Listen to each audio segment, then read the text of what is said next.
Hello, welcome to Insights in Action with Orange 142, where we interview agency leaders and business owners to uncover the journeys, strategies, and insights that drive their success. At Orange 142, we're all about transforming brand stories into impactful digital experiences through innovative media and marketing solutions. And today I'm lucky to be joined by Matt of Blue Water Marketing. How's it going, Matt? Good. How are you?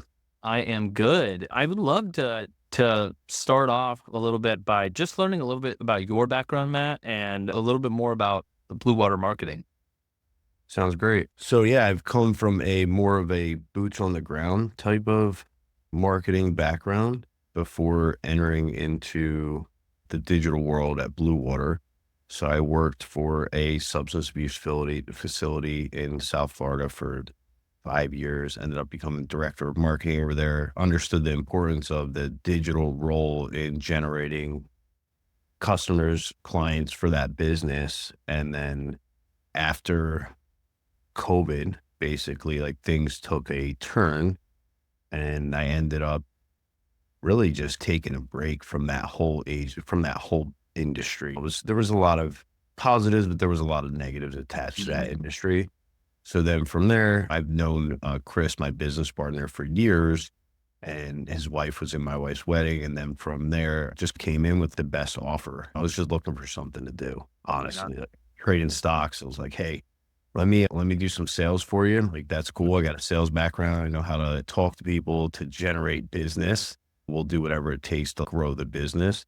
And Blue Water at the time was not niched into what we're doing now. It was a rather new agencies. We're taking whatever business we could get, anything from website development for lead generation businesses, e-commerce, like anything that anybody that would give us an opportunity, like how businesses start, we'll take that. We would take that revenue and we would find something positive for them or do our best. But selling that, then I'm like, well, how does this all get done? You know, start like the wheels started turning. I'm like, okay, so what happens here? Because originally, like the roadmap for Blue Water, we were using like a lot of contractors to fulfill these services. And I'm like, Mhm. wait, are we really doing the highest quality of work we could do? Done. Hiring people that were more specialized. And then like, where is the scale? Where's the opportunities to scale at? Which brought Blue Water into e-commerce.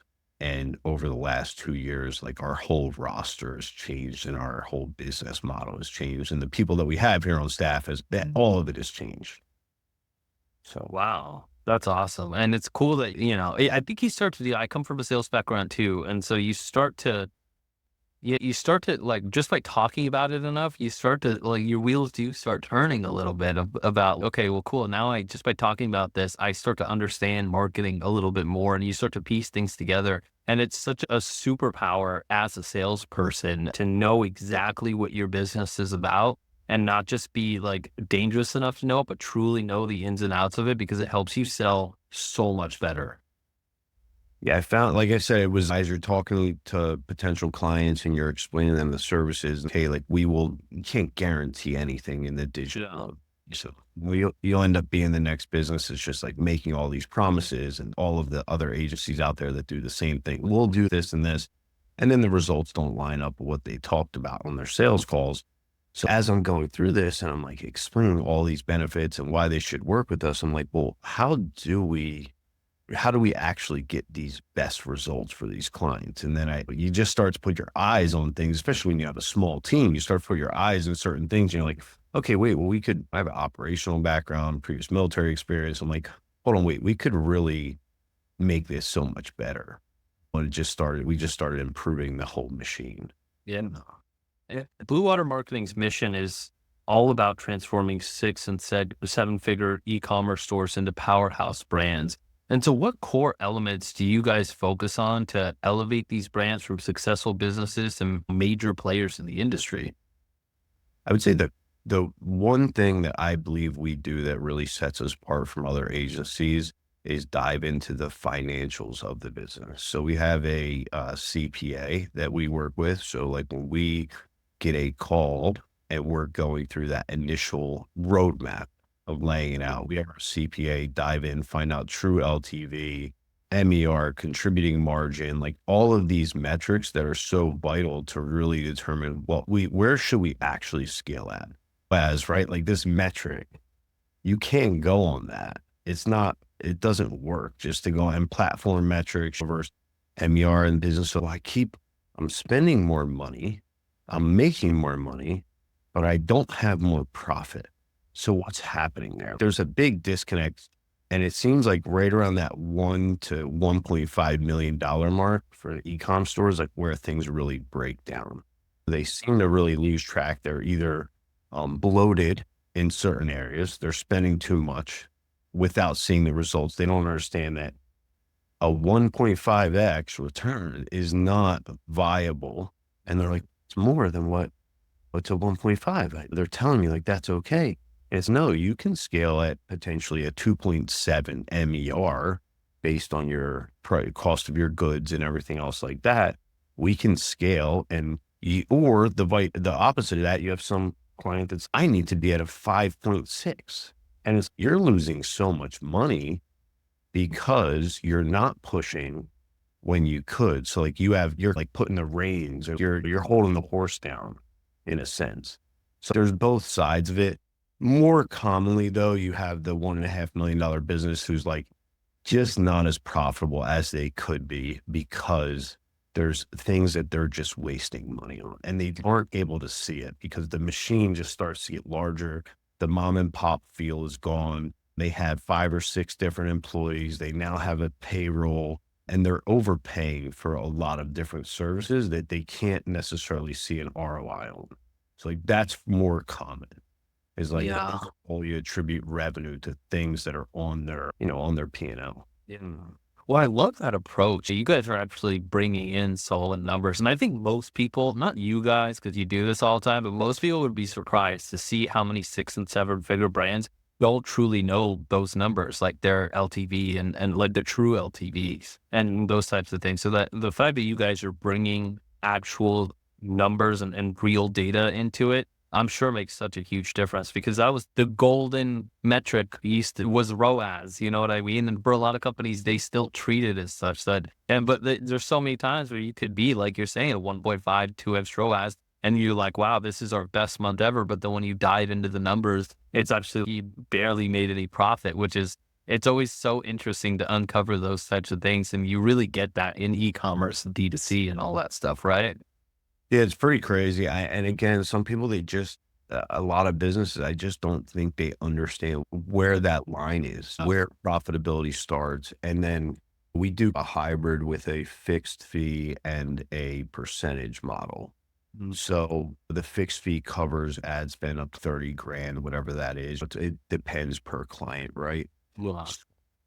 If you're still in that fixed area and you're only spending $15,000 in ads, it's a lot hard. You're not going to make as much money. Like you're holding things back because like our fee is this much money.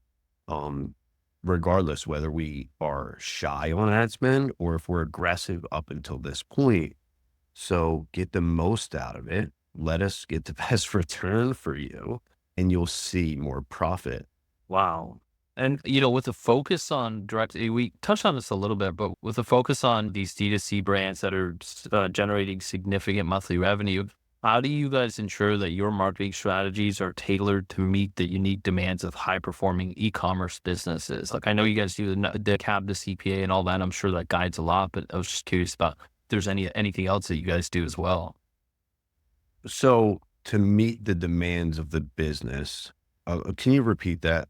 Oh, of course. Yeah, no worries. So with the focus on D2C brands generating significant monthly revenue, how do you guys ensure that your marketing strategies are like tailored to meet the unique demands of high performance e-commerce businesses?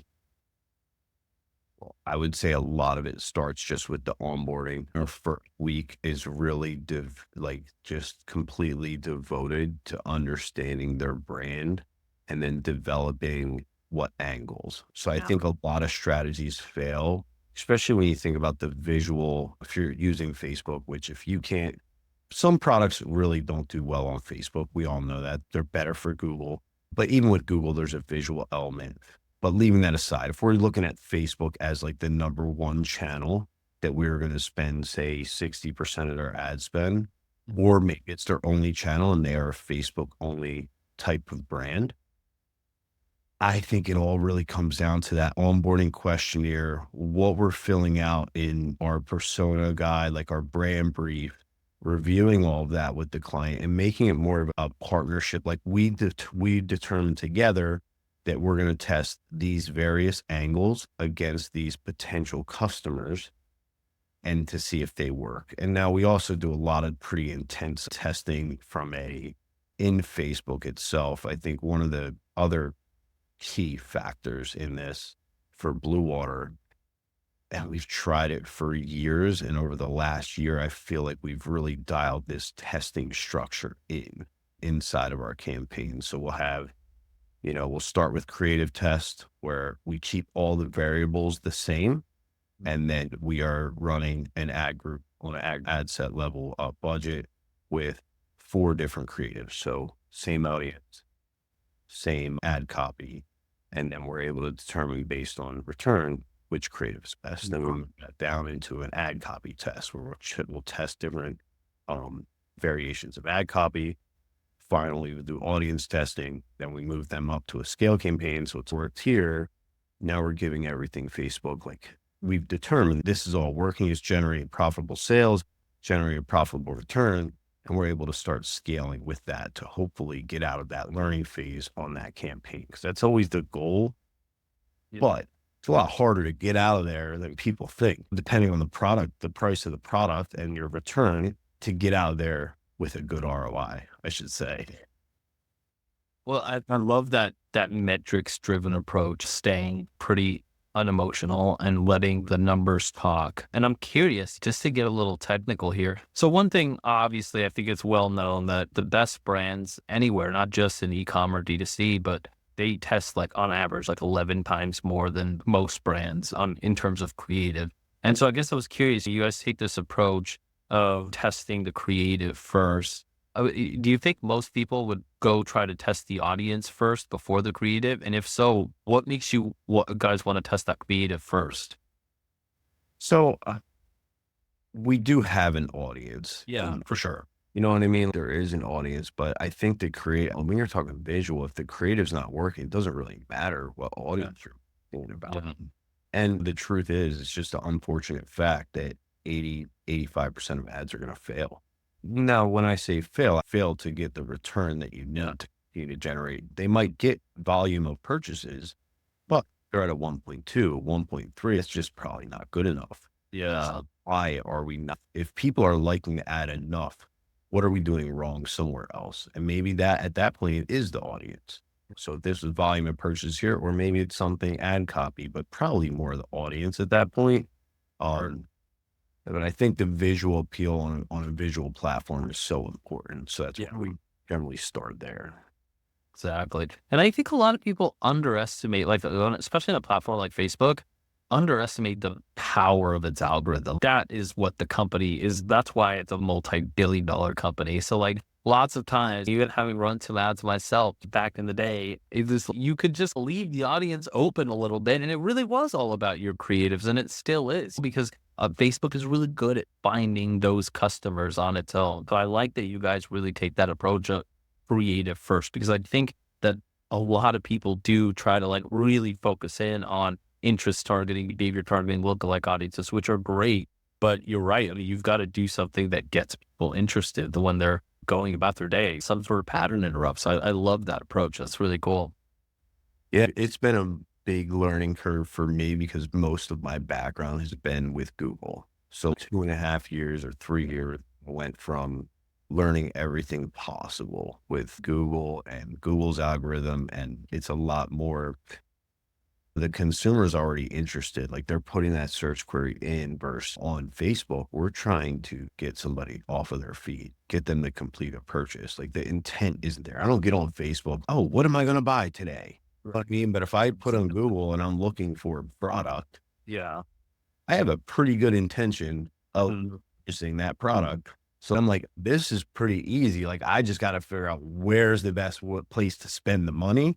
And I feel like Google is just I don't know. I really like working inside of the Google Ads platform, especially for large e-commerce stores that have tons of products and they have wasted just so much money without somebody that just wants to have a team of, hate to say, just nerds that just geek out for hours and figure out like we can just optimize this and get you so much more profitable.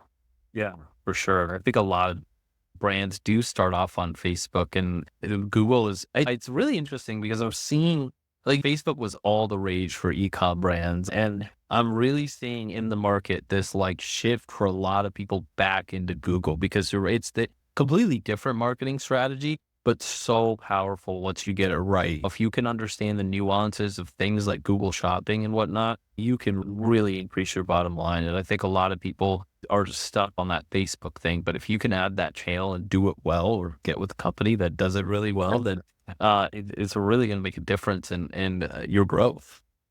Well, then the other thing is like tying all these channels together, right? Because if Google performs well and you're like Facebook ads, hypothetically, you start spending money on Facebook ads, what happens? Think about the consumer. What do? They go on Facebook, they see an ad, they might engage with it, they leave. What do they pick up? They pick up their phone and they go into Google and they type in whatever product they think maybe the name, if they remember the name. So now your branded search, and I've seen it so many times. Again, people are like, I don't want to bid on my brand on Google. And I'm like, well, you gotta understand you're spending $10,000, $15,000 over here on this channel. Like it only makes sense when you put in your brand name and the product. You have all your competitors that are in there. So now you're coming up, even though they know your name, you're pushed down in this search. But you're down to position number 4 because your website will appear, but you have 3 ads above you, or you have shopping ads. So why would you not want to come up in there and get the lowest CPC possible? Because you will pay very cheap for that. And then you just do some other things where like you're excluding, you do some exclusion lists, you do some other things like, you're not coming up for everybody that puts in your brand, but it makes a lot of sense for them people that haven't made the purchase yet. They've seen it on Facebook or TikTok or whatever. And then also you have Amazon. If people have the Amazon store, so many of our clients, they have a big Amazon store that they don't do any ads on. And we'll track that revenue in Amazon. And you can see a direct correlation with the days we're spending 4 or 5K on Facebook. You can see a large increase in sales on Amazon. So, well, what is the user doing? You know what they're In a deal, yeah, I'm trying to get that 2-day shipping. Yeah, exactly. You Yeah, gotta feel safe on yeah, Amazon. They exactly. get it fast. If I don't want it, I drive to S and get rid of it. And there's no hassle. I don't have to send it back. I don't have to worry about shit. I don't have to worry about any of that. Yeah, exactly. Yeah, I love that. You're right. Diversifying on these, because if somebody sees your product on Facebook, then Google it, and they can't find you, they're not gonna most times go back and look for it. Usually by then your news feed's refreshed anyway, so they're not getting that dopamine rush that you can capitalize on as a brand if you do spend a little bit to bid on your own brand. So, final question: with the increasing competition in the e-commerce space, what trends or innovations are you most excited about that are helping brands stand out and capture more market share?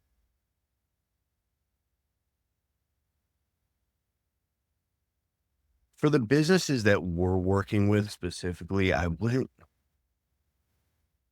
things change so fast. I do think that the changes in Google, like the algorithms in Google at least are a little more transparent. Like the fact that they're now putting Google shopping, standard shopping on the same level as PMAX. I think that has some excitement.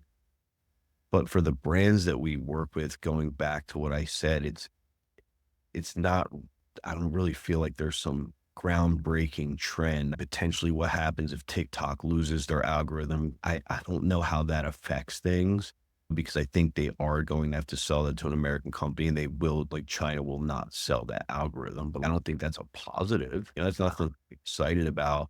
I think the one thing I would say, and I hate to bring in politics in any means in this conversation, I do feel like the consumer in America based off of the election, I think potentially there'll be more just kind of money in the market. Interest rates are going down. inflation seems to be like tapering back down. I think there's a lot more confidence in the dollar potentially over the next 2 to 4 years, depending on what happens. There's a lot of uncertainty there, but if done correctly, I think there could be a big benefit to the consumer to the having less taxes, whatever the case may be. And if people feel confident in the direction of the United States, they're going to spend a lot more money. And most of our clients are being really aggressive when they're business owners that make these decisions. And I don't know if that has played a part in their mind or not. You know what I mean? Fine. Fine. Wow. Those are really good insights. Matt, this has been awesome. Where can people learn more about you? Where can people learn more about your agency? bluewatermarketing.com and my LinkedIn profile, Matthew Liss, which I can Awesome. send like the link, actual link. I'll For actually have, some weird numbers attached to that. yeah, no worries. I'll have everything directly linked in the show notes below. Make it easy for everybody. Thank you so much again for being on, Matt. I appreciate it. Thank you.